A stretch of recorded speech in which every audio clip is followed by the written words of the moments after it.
All right.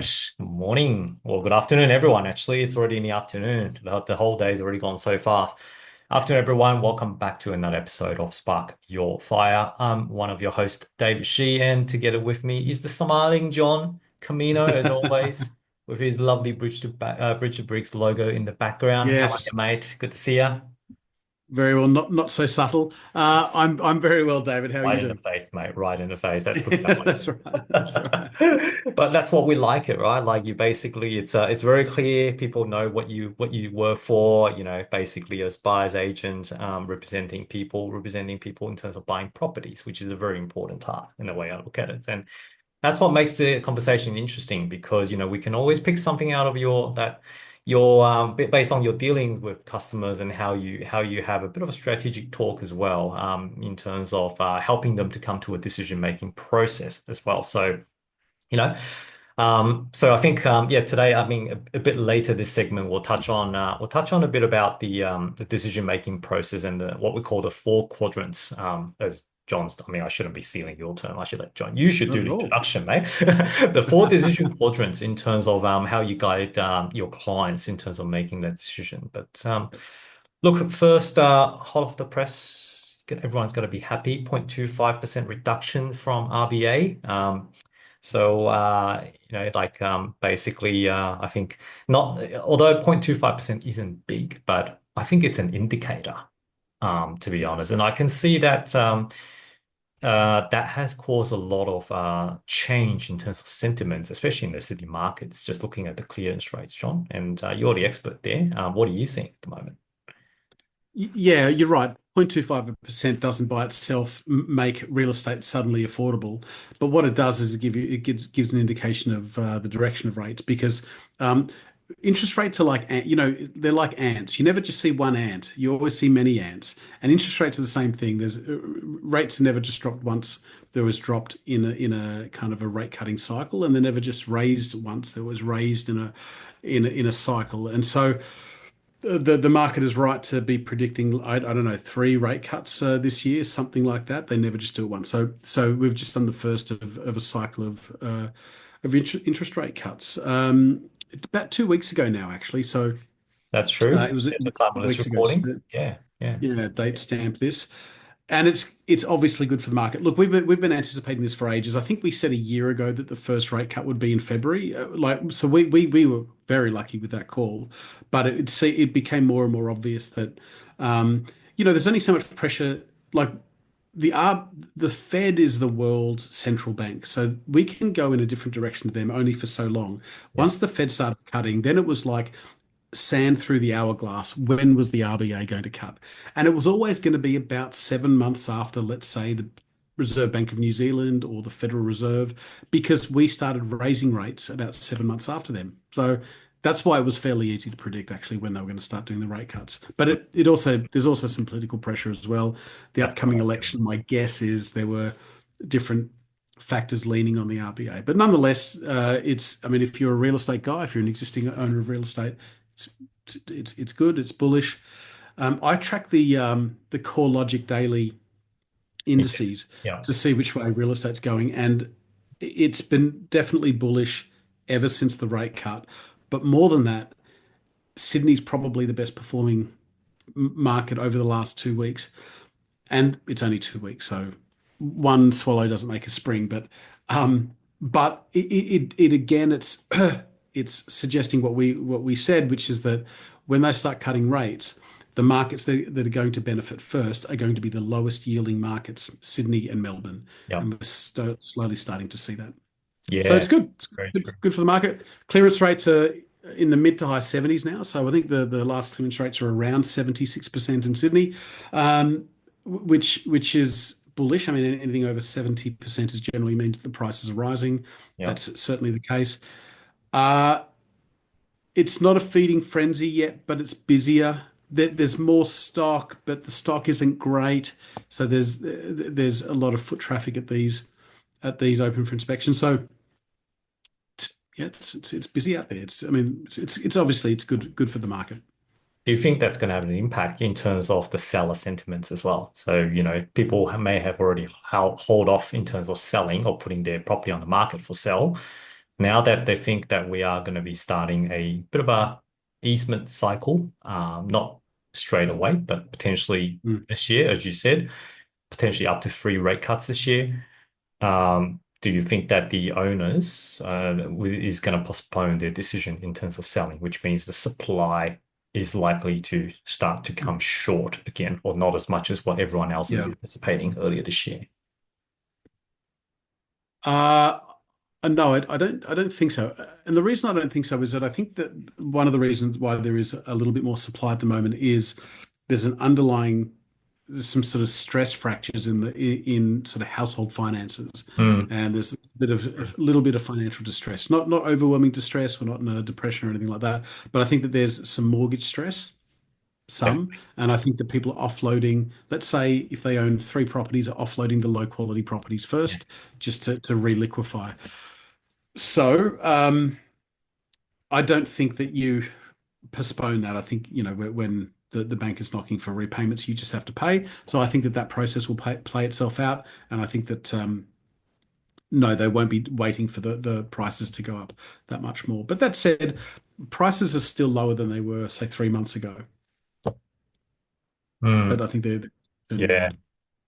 around. I gotta say, I don't know. Yeah, I feel like that little bit of window to buy in Sydney is kind of now behind us, to be honest. Yes, I Last year agree. when we spoke about, I think it was started around August, September ish, Yeah. it was fairly subdued in terms of the sentiment or the buyer Mm, sentiment at least. But now it seems like the markets has really started to come back up again. It's yeah. lively, and like just looking at a few listings that initially that, say for example, was originally advertised for 1.1. Now the agents have revised that and pushing it up for another 50K.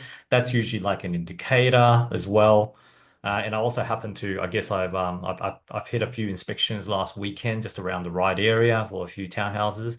First opens, Nice. it's pretty, yeah, there's definitely people around 10 to 20 groups, I would say, just having a Mm, peek. yeah. Yeah, so that was, yeah, and a lot of people checking out, a lot of discussions with the agents. I don't think it's so-called the frenzy at this point, as you said, and certainly a lot of people are just looking at understanding the market direction a bit more than Yeah. anything. Funny enough, also went to an auction as well to a fairly new duplex that's being built around the right area too. But the guy was around 1.3. I think the owner wanted 1.5. There was only one bid for about 1.35. Mm, And then the vendor bid came in and said around 1.5 plus, basically. And I right. can Okay. see this, Okay. everyone started shaking their heads and they started walking off. So, I think the market is Yeah. a bit, like the sellers might be in a position where they need to start adjusting a little bit expectation to a degree as well. For Okay. those who's Yeah. over realistic, that's not going to sell. But any of the sellers that's kind of happy and willing to be able to accept an honest and look at justifiable offer, properties will sell. So I think that's what we're seeing most of them in the last week or so, isn't it? At the moment, around the 70 odd Yeah. percent clearance rates. What are you seeing on the grounds at the moment, John? Yeah, I mean, I'm looking in the lower North Shore and the inner west at the moment. So wrapping up some deals in Lane Cove and Drummoyne at the moment, specifically, and I'm looking at some other places as well. Yep. They've been busy, definitely busy. But actually, interestingly, the feedback that I'm hearing from real estate agents is that a lot of the people going to the open for inspections don't have finance. So Mm. there's obviously maybe more buyer desire rather than buyer demand. There's a Yes, lot of people looking and preparing themselves to buy, but they're not ready. And, they're and not so yet you'll see ready. lots of people at the inspections, but only so many offers coming in or paddles going up at auctions. So Yeah, yeah. that will change quite quickly. But that's the anecdotal feedback I've heard from agents. Okay. Yeah. And just circling back to the interest rate discussion, when do you reckon the next one is going to be, John? Just what do you think? Mm. So I'm not. I don't think it'll be next month. I don't think they're going to do consecutive. Okay. I'd say probably May or Okay. June, Okay. and then one at the end of the. To be honest, they probably didn't need to lower interest rates at all. I mean, I'd say ditto for the Fed. The only countries that need to be stimulating the economy is probably New Zealand and the UK. The Mm, the other economies are doing okay. yes. Um, And we still have some fairly sticky inflation due to some We fairly do. high, Yeah. government spending. So did they need to cut rates? Probably not. It depends what the mandate is. But if it's inflation, I don't think we really have that under control. And you see that in the Aussie dollar. The Aussie dollar was baking in, as the Aussie dollar's been doing really badly this year. And what the Aussie dollar is telling us is that interest rates are too loose. You don't, like we've got inflation and interest rate cuts at the same time, and Mm. the currency markets are saying don't cut. I mean, as a real estate guy, I think it's fantastic, but it probably was too early. Yeah, Uh, and look, I think the way I'd read it is based on that post interview of the decision making, from what Michelle Bullock is kind of saying, it's more so that how they had that extra 0.25% as an insurance about 12 months ago yeah. when they raise it, when a lot of Oh people yes. thinking that that's unnecessary, they're kind of just reverting Mm, that back at the moment yeah. to say, okay, we don't need to be as restrictive as what we had. That was more of an insurance Mm, policy back at that time for another 0.25%. I remember it was like yeah. 4.1 to raise up to 4.35. That was more of an insurance policy, as per se. Yeah. Now it's kind of just reverting back more into, slowly, Interesting. slowly progressing more towards the normality or the normal levels, Yeah. as where the cash rate they believe should be. But at the same time, I believe that she's also fairly hawkish in terms of her tone to say a lot of people expecting a lot more rate cuts this year. Ain't gonna happen, guys. You're being too positive on that. Mm, And like you said, we're not out of the woods yet completely on the inflation perspective. The January inflation figures, I think the monthly inflation figures kind of show the trim means it's within the 2 to 3% range, which is good. But it really comes down to when the quarterly one comes in. That's when it's really going to play the big factor. yeah. But so far, the unemployment still seems to be fairly low, which is a great thing. So that that thin line that they've been walking on, that very narrow path they've been trying Yeah. to do the whole time. I reckon they're still going to be keeping that cautious and hawkish tone until inflation is really under control, per se. Yeah. No, Mm. I agree. I agree. And I'd add one thing that the US has been cutting rates for longer than the RBA. Obviously, the Mm. RBA has done one. The Yeah, Fed have done three. I want to say three.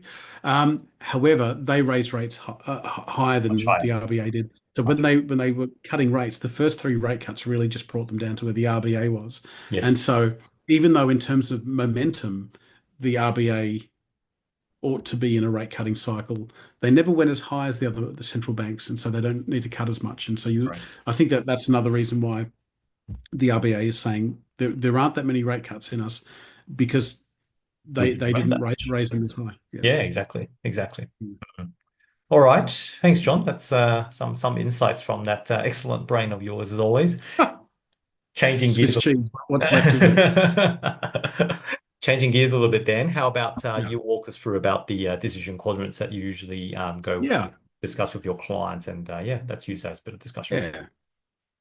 So I'll give you a bit of an insight into what the sort of conversations I have when I have a strategy session. So we go through like 9 questions, Mhm. assessing kind of background, preferences, all those sorts of things. But the very last question is what we're going to focus on for this conversation, which is what I call the decision makers quadrant, which Mhm. is um, the four the four trade-offs. So buying a property is all about trade-offs. Like, and the reason why it's trade-offs is that essentially we all go into an acquisition with a budget, which means that you have to forego certain things that you want. But how do you decide on what the trade-offs are? And particularly for clients that haven't considered what their trade-offs are, and I have to go out and look for a property that they would like. The most important thing I can find out early is where their preferences are in relation to these trade-offs. So, decision makers quadrant are the four trade-offs. And why is it called a quadrant? Because I asked them to get a piece of paper, divide it into Yep. four with a big cross, and then put the four factors in the different quadrants. So here are the four factors. Whenever we're buying a property, we're choosing between these four things. The first thing is price. Second thing is location. The third thing is size, land size, apartment size. And the fourth aspect is condition, the condition of the property. Okay, so price, location, size, and condition. And the assumption in the strategy session is that you can get 2 out of 4, but you can't get 4 out of 4, Okay. right? So I asked them, give me the two uh, trade-off, the two factors that you will not budge on, that you're firm and fixed on, Mm, and then we can assume flexibility on the remaining two. mm. And it's a simple exercise, but it really cuts through. And so most people are fixed on price, but not everyone. So most people, the hand will go over the price quadrant, and then they have to choose what is most That important one. to them out of the other three. Yeah. Yeah. And so, okay, so we got price, we got location. So location, what can you give us some examples of, like Mm. what impacts the location? Yeah. So location is usually suburb. So it's suburb choice. Okay. Because Okay. I only do Sydney, so it's not capital city choice, but it's suburb choice. But location can also mean proximity to transport, main Primary road or schools, not, hospitals, all that near stuff. schools, all that sort of stuff. So that they'll tell me, look, we don't mind being in a small apartment, but it needs to be near my kid's school in Kalara Mm, or Maroubra or something like that. And so then I go, okay, so the most important thing to you is finding a property in this area, in this school catchment zone yep. at this price. Okay. And that's how that would work. So that's what location is. It's suburb, but it's also some other more precise Like specific, if whether there's any specific, like locations or amenities that you want to be streets. close on, right? Yeah. Okay. Yeah, yeah. Okay. Cool. All Specific right. street or specific school. Yeah. Yep. Okay. What about size? What are some of the examples of sizes? Yeah, so size, I mean, it's either apartment size or it's the land size. Generally speaking, we're Okay. talking about land size, but there are apartment buyers in Sydney. Uh, and what we're getting at is, to what extent is size your premium? Is size the premium, or is it so? If you want a large property, you may not be preferencing location or Mm, condition, for example. So you might want, and then it takes us on to the fourth quadrant, which is condition, which is, do I have to renovate the property when I move in, or can I move into it as it is? And some people don't have the time, the money, or the sort of energy. capability Yeah. to do a big renovation. Most people don't want to touch the kitchens and bathrooms, and they go, "We're happy to change the floors and the walls, or paint the walls." Yeah, I mean that's totally reasonable, Mm, but you're trading off the condition of the property, a fixer upper, let's say, for the size of the property. So yes. I need to know that. So with the size, does that also include like number of bedrooms, number of bathrooms, a bit of a criteria? Yeah, look, I don't see sort of, but generally speaking, it's land size, Okay, let's. or apartment size. Yeah, yeah, yeah, or balcony size. Balcony is always a big thing. People want balconies and courtyards all the time. So it's if that's a big priority for you, it would be that sort of thing. The number of bedrooms is sort of answered in another part of the strategy session and Oh, I earlier, see. because I that's a see. kind of a box ticking bit. But size is more of a kind of an emotional preference or an aspirational preference. Mm, mm. Whereas third bedrooms is, we've got a kid, we need 3 bedrooms or Yeah. something like that. I was thinking more so that say, a growing family coming to you looking for an upsized home. Yeah. They will probably say, look, we're expecting another new family member where we got a kid, so we need at least a 4 bedroom house because, the hubby will need to work from home a couple of days a week, that Yeah. kind of stuff. So, I thought Yeah. I thought that could potentially be part of the size criteria as well, hence asking the question. It's it's mainly just footprint, Just like the land size yeah. or apartment Okay. size, but it's footprint. Yeah. Okay. And conditions you touch on pretty much just in terms of the actual or the current condition of the house as to be purchased in, whether, what sort of work's required to be done, or does it need to be Correct. brand new, couple years old, that kind of stuff, isn't it? Okay. Correct. Yeah. And that's again, it comes down to what people feel comfortable doing, what Mm. they feel they can afford to do, and most people don't like to renovate. I mean, very few people enjoy it. But it obviously you can get more bang for your buck if you're purchasing something that needs some love, but it's just not for everyone. Yeah, yeah, no, absolutely. And I think that yeah, that definitely reminded me, with a lot of the property that's sold for a good price, it's because it's usually being done up fairly well. Newly renovated, Correct. people can already foresee that they're moving to the house, they can live here. It's very livable, that kind of stuff. As in comparison to, let's say, a house or a villa. Actually, I inspected one just over the weekend. Mm, The older guys moving into a nursing home, so you can tell, like, the house is lacking a bit of a care. The yeah, carpets are old and stained, and you get that kind of feeling. Yeah, so I think that's definitely a condition thing when you look at it, isn't correct. it? So Yeah, yeah, okay, yeah. now that's good. And right now, I mean, it varies. It varies at different stages of the property cycle. But right now, there's a big premium for renovated properties Mm, because, particularly coming out of COVID, couldn't get a tradie, and if you could, you'd never know what it was going to cost you. So we're coming out of this period where there's been a big premium for new houses, not so much apartments, but anything renovated. renovated, It yeah, just takes the renovated. hassle out of, what's this this great unknown, and so that's always something that we need to understand at the beginning. And Yeah. so once I've gone through those four quadrants, those four decision-making quadrants, then I know not just I'm looking for a three-bedroom unit in Maroubra. I totally Cool. made that up. Now I know what they really want and what's important to them. So Mm. yeah, And that's a great way in terms of deciding what's important for you.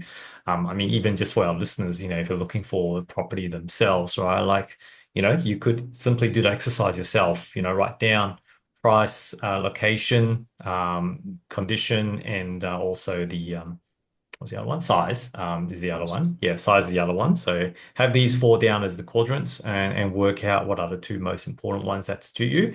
And I Mm. think that's actually gonna filter out a lot of properties because a lot of people jump on, Yes. real estate and domain and go, oh, this one looks nice. Okay, well, let's have a look. And then they jump on it. Oh, this one's not too bad either, right? But Yeah. how do you go through that decision making process? This is actually very useful. A very nice strategy to be able to filter down and narrow down exactly what's going to be important for you. Yeah, and what's really going to matter. Actually, come to think of as well, I've got remember on the condition, just coming back on that as well.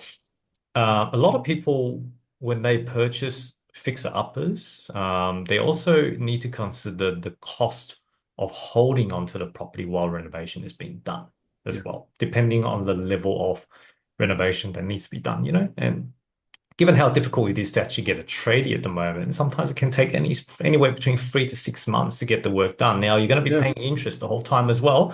You're not going to get a tenant in there too, which means your bank balance is going to go down fairly quickly too. So it's Yeah. a bit of a double whammy. Yeah. So, that time factor as well as the cost factor, because don't forget, even just getting quotes from tradies is going to take time. They're going to have to check the place, etc. Mm. So do a comparison till making a decision in terms of who you're going to go with. And we all know the material cost has gone up a lot at the same time. The Yeah. construction costs, I don't know, doubled in the last 12 months or 24 months, essentially, right? Yeah. So Yeah. yeah, so that should also be part of the consideration in condition too. So yeah, I thought I'd just throw it out there. But Yeah. John, what I do you? mean, I guess Yeah, yeah, I was just going to add a footnote to that, which is to say that, we've discussed in this podcast many times that property isn't as passive an asset as people like to think it is. mm, And this is exactly, this is a prime example of either you're renovating it up front, or you're renovating it eventually. But, you don't renovate your Telstra shares. Property is a different asset. So, so it's not as take passive it out as and we're told. but you want to renovate it, that's for sure. Yeah, that's right. Yeah, that's right. Give it to your 3-year-old kids, a bit of drawing, so. Yeah. We're not renovating an EFT for the S&P 500 or whatever it is. So Definitely not. anyway, But just out of curiosity, out of those four quadrants, let's say what are you seeing from your clients? Like, which would be the two most prominent criteria that they're not willing to budge on? yeah.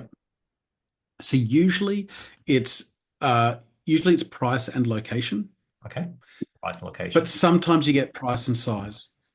Oh, Yeah, but it's mostly price and location. so Yeah. location, location, You location. almost never get people saying it has to be. Yeah, you almost never get people saying it has to be renovated. or it has to be a fixer-upper, although occasionally it happens, particularly for handy people who want to find opportunities for undervalued assets. But generally, people are saying, I want to be near mum and dad, so I need you to buy me in Erskineville. Made that up. But and I've got a fixed budget. So Mm. yeah, price and location Price and location. Yep. generally. Mm. And what about the price and size? Like under what sort of condition would people kind of get fixated with that? Is it just they want big land component or they want a unit that's kind of have balconies and courtyards and all that kind of stuff? Is that right? Yeah, I mean, I've got a client at the moment whose main priority was outdoor space, courtyard garden. Yeah.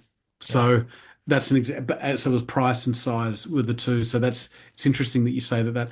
I mean, one of the things that in terms of what I most get asked about in terms of what's the little edge or what's the quirky little thing, it's definitely I would say study like a home office is, Yeah. or at least a study nook. I get asked for study nooks all the time, and the Mm. other thing would be courtyards, gardens, something, or very large balconies. So you sometimes find, even in the old 60s and 70s blocks, those big square balconies that you can fit a dining room on. So people want outdoor space. Mm. And so that's where size can sort of factor in. The Yeah. other thing people want all the time is storerooms, storage. Ah, storage. Okay. Yeah. Is it for units or units? Yes, for units particularly. I mean, for houses, there's always something to stick something like usually a garage, but storage for units. Yeah. And this is where you mentioned if you're scrolling through realestate.com.au, you could conceivably look at everything. But once you do this trade-off exercise, you go, okay, three of the properties that are on the market at the moment are suitable, maybe fewer. Yep. So that then you're not boiling the ocean, Yep. so to speak. Very true. Very true. Okay. No, thanks for sharing that. And I think this ties back to what we were talking about just before coming on air in relation to real estate. It's really a lot of it comes down to working with compromises at the end of the day Yeah. because you don't have an Yes. infinite budget and there's no way that you can get all four quadrants ticked off, unfortunately, just because of the fact that you don't have infinite budget. So Mm. there's always some sort of compromises that we have to work with, whether that's in the property selection process, which is what you've kind of talked about, or even in the lending space as well. Like in the Yes. areas that I work with, essentially, if you already maxed out your borrowing capacity with the top tiers, with the tier one lenders, and you still want to continue to invest, well, you're going to have to go to a tier two or tier three lenders. You're going to be paying higher interest rates. You're going to be paying higher fees, but at the same time, they're willing to lend to you as well. So that's a compromise as well, because essentially you're compromising the cost of holding the mortgage or the acquisition of the mortgage in hedging towards, I guess, the return or the potential return on the property that you can get as well. Okay, so it's Mm. impossible that let's say you got 5 mil of debt already, and you wanted to still stick with the top tier banks and go, I just want the lowest interest rate and I want the maximum loan as well. Doesn't work that way, unfortunately. So Yeah. property is absolutely a game about compromises. It's all about working out what's going to be most important to you. Yeah. Using your four decision quadrant in terms of property selection, which is a perfect example, by the way. That definitely illustrates this really well, I think. Yeah. I'd say I agree with you, particularly on financing. So you're right, that's a whole nother range of compromises and trade-offs that you've got to make. And to illustrate that point, property developers. So property developers don't care so much about the interest rate because they want to borrow for 2 to 3 years, get the project up and running, and then sell off the units. What they want is access to cash quickly, but but they always pay higher interest rates, and because they don't really, I mean, they care about the interest rates, but they just care about completion, and so interest rates aren't such a big option for them. So they've got a whole different set of compromises, trade-offs than, let's say, a buy and hold investor or an owner occupier. And so it's a very interesting, who may want the lowest interest rates, and maybe flexibility with offset accounts and so on. So That's it's right. Yeah. yeah, all these different objectives. Absolutely. Yeah. No, you're spot on. It's basically what's depending on what they're trying to do, the strategy is very different. And that's why there's so many lenders out there, which is basically tailored for very different purposes, development purposes, boarding houses, commercial properties, you know, it's I think the price of the finances always hinges in terms of the return as well to a Mm, degree.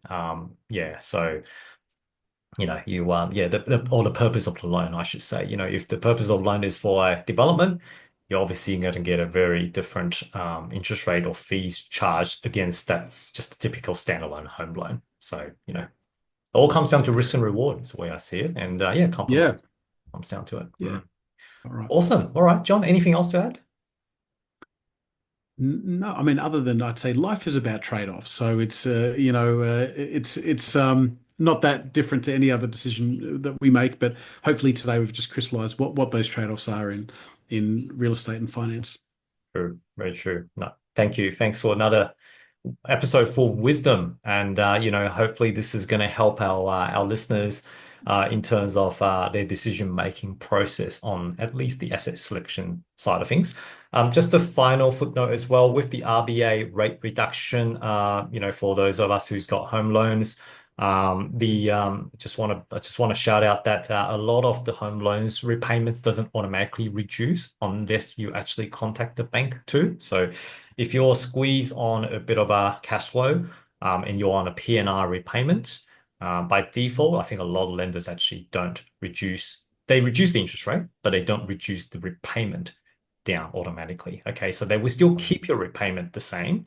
Um, because they still want you, in a sense, they want you to pay off the home loan faster. Okay, so the repayment will still be the same, but it's just the interest gets charged will be less. So, but for those people, I know a lot of people are struggling out there.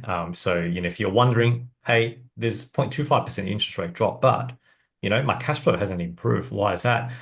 Time to have a chat, either have a chat with your broker or jump on your internet banking to see as an option to actually change your minimum repayment amount. That's basically what it matters. So the minimum repayment amount to allow you to align your loan limit with the new interest rate that's up there. Okay, so just a quick reminder on that so that everyone is aware that with the upcoming more rate cuts later this year, hopefully everyone will be all be able to get some benefits out of it. So Hallelujah. awesome. All right. Thanks, John. Thanks again for joining us today. And thanks for listeners. Until next time, we will see you again in the episode of Spark Your Life. Cheers, John and David.